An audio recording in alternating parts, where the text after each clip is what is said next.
I'm going to show you why this tool is a wood glue squeeze out removal game changer. I'm going to use it on 4 different types of woods, and I know the results will surprise you. So let's get into it. While working on a recent project, struggling to remove wood glue squeeze out in a ton of different areas, my wife wanders into the shop and notices that I'm using a razor blade to get into tight 90-degree angles to get that pesky glue completely out. And my results were only semi-satisfying. She says to me, "Hey, why are you wasting your time with that little razor blade? You're going to be in here all day doing this. You should get one of those tools the manicurist uses when they sand off my old nail polish. It would be so much faster for you, and you probably wouldn't damage the wood." I looked up at her and I said, "Show me this tool you speak of." She shows me what is basically a mini Dremel rotary tool that is way cheaper and looks like it handles like a writing pen.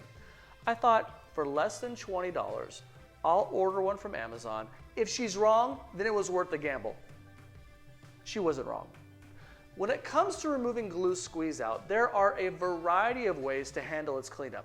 We all know the wet rag wipe away method that oftentimes pushes the glue into the fibers of the wood and hides there until we try to stain it later and realize there is a big splotch mark where the stain won't penetrate the wood. Not to mention, you can never use that rag again once it dries. Removing glue with a chisel can be very effective, but unless you have the steady hands of a surgeon, you will in no doubt mar the wood. The damage to the wood can be significant with a very sharp chisel, which usually is no big deal if you can run it through a planer, but not all wood projects are going through a planer. So then, ultimately, you'll have to sand that piece until the blemish is not noticeable. The best time to remove glue squeeze out is when it is rubbery. It's not completely dry and hard, and it's not too soft where the beads of glue will burst like a bubble, creating another mess on your wood, and no one likes getting glue all over your tools. But even after removing wood glue squeeze out at the perfect time, there can still be some leftover glue that hardens, leaving your perfect project to get a bit under your skin. No one seems to talk much about the glue that hides underneath the bar of your clamp. That can be the most difficult glue to remove until after it is hardened. I know, we've all been there before. So let me introduce you to an electric nail drill kit that I have been using as an additional method to removing dried glue squeeze out. There are lots of options available on the market, and I am not sponsored by any of them. I'll leave a link in the description to the one that I bought, as well as a few others. If you're interested, then click on the Amazon link and browse around. Any purchase you make after clicking the affiliate link gives Dude Sawdust a small commission at no extra charge to you. This YaFex electric nail drill comes with 6 different attachments. 5 of them are different shaped grinding bits, and 1 is the mandrel for attaching sanding bands. The mini attachment case also comes with 6 sanding bands in coarse and medium grits, but the kit also includes a small Ziploc bag full of color-coordinated fine, medium, and coarse grit sanding bands. These bands are just like the ones that come with the Dremel, but are much smaller, allowing you to do detail sanding even in tighter spaces. My favorite grinding bit is the needle drill bit. I have practiced a lot with it and found it is really good at getting underneath hardened glue to remove it from the base rather than the top down, allowing for more delicate approach. The bits are really easy to attach. You just plug them in and they stay in place with a tight grip of friction. There is no chuck to tighten and they don't budge once inserted. You can adjust the depth based on what angle you are approaching your workpiece. You can pull it out just a tad in order to come in at a steeper angle. The rotary tool fits nicely in your hand as if you were holding an expensive pen with a little heft to it. You can use whatever grip works for you. This brand and model has a DC plug with a 2-way switch with forward and reverse, and has a USB cable. So you will need an adapter to plug it in the wall. Most people have one of these adapters to charge their phone and can be easily purchased. I'll leave another link in the description just in case you need one. I typically use it at its speed of 10 to 20,000 RPMs, whereas a Dremel is too aggressive at a max speed of 35,000 RPMs.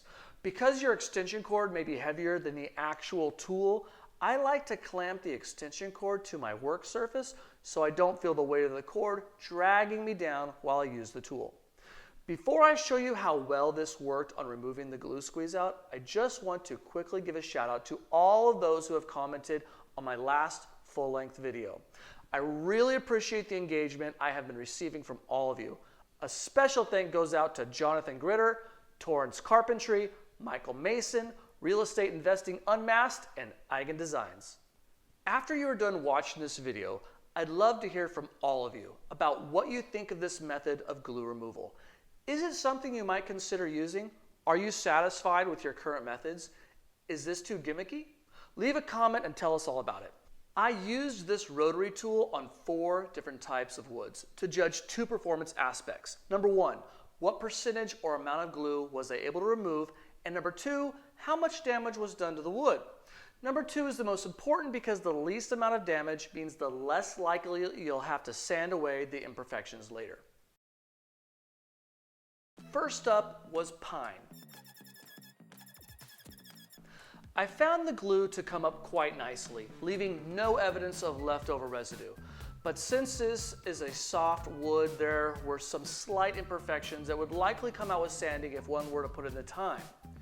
There was a mildly noticeable gutter created at the seam that might be noticeable. Second was Baltic birch plywood. Once again, the glue was removed without leaving any behind, but it had a similar response as a pine. If this was your typical pine plywood with an even thinner veneer, I would expect it to penetrate the veneer and not be suitable for this kind of glue removal. The Baltic birch did not show evidence that the top ply was penetrated all the way through, so that was good. Third, I tried walnut.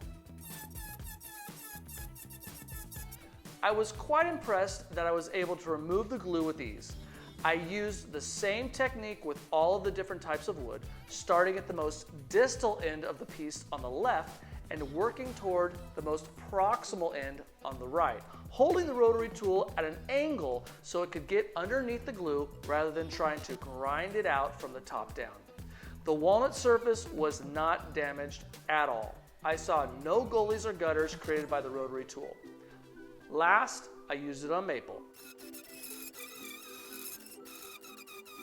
Since maple and walnut are hardwoods, this made a big difference compared to the pine and Baltic birch plywood, which are much softer.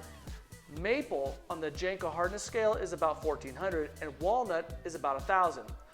The maple performed excellent and I found only a slight gutter that could be felt but not really seen.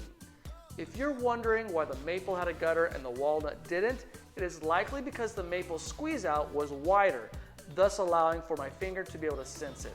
This isn't an exact science, but hopefully a helpful tool in judging what woods this little rotary tool is best used on. I think this tool is great to have in the toolbox for glue removal options.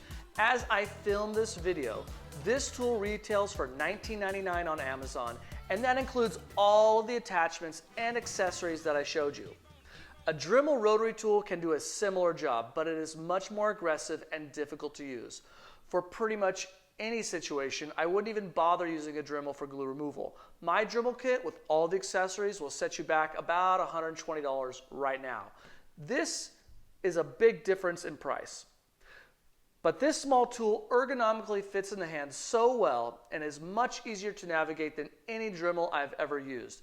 I was very happy with its results on hardwood and wouldn't rule out ever using it on softwoods depending on the application and type of project. If you enjoyed this video, then check out more of Dude Sawdust by clicking on this playlist right here, where you'll find me building a variety of fun woodworking projects. My name is Logan, this is Dude Sawdust, and I'll see you on the next video.